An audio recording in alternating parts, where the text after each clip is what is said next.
Okay, it's Brent from PathandTarot. I'm up here this time, up in the corner, and we're going to be going over the results of the Path and Psychic suite. We're going to be talking about the card guessing this time. So these are the results of all the videos you've been seeing so far here in the feed, where we do tarot reading, we play Beat the Devil, solo card game, and this is where we do card guessing. The real kind of focus of being able to detect ESP through the means of like card guessing, right? To try to see if anything is meaningful. We're using a different type of deck. We're not using like Zener cards or anything like that. We're using my own design, the Path and Elemental deck, where you've got 5 sets of 5 symbols.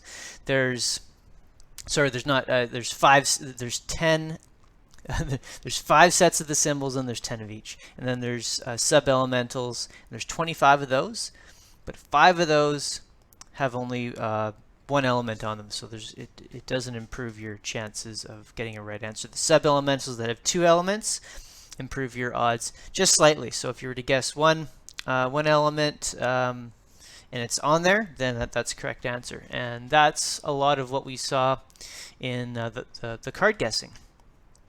So we basically started off pretty good.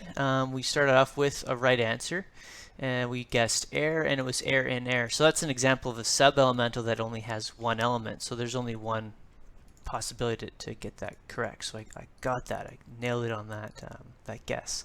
Now under here I've got the historic results. So I wanted to keep track of both the session separately and then what happened from the previous session, and just adding on to that and seeing how the results kind of look when they're kind of added onto themselves, fleshed out a little bit.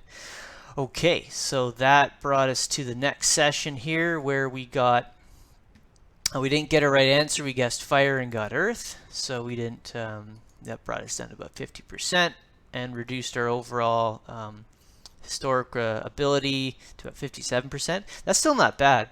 That's still pretty good.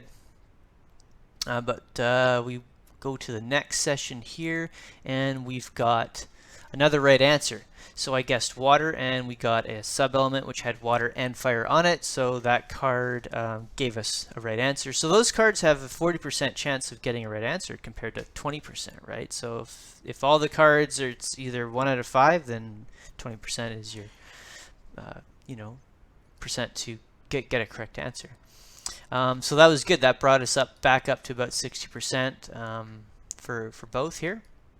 And then we just kept getting right answers. We got another hit. So I guess spirit, and again we got a sub-element. So the sub-elements really do help improve the odds. So what we're trying to figure out is, what do these sub-elements do, right? The original Zener card deck was 5 sets of 5 symbols. That was it.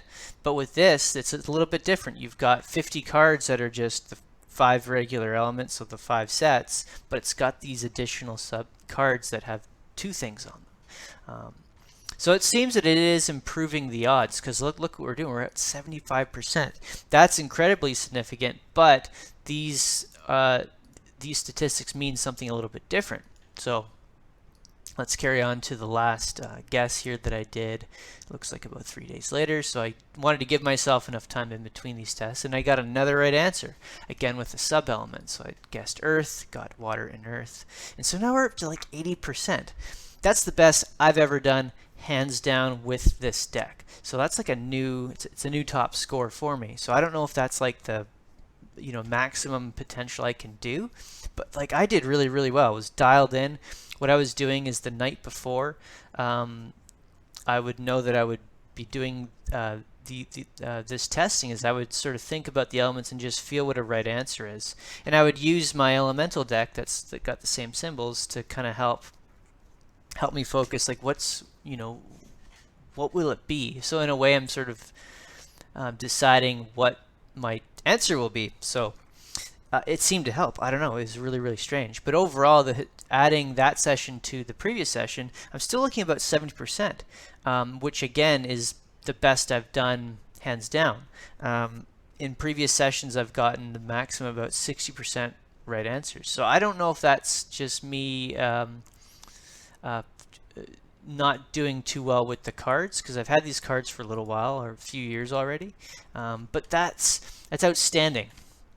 as far as what my results have been with this deck. But again, we still have to try and figure out, is this just like an inherent result of using a deck like this with these two sets of probabilities that are always at play?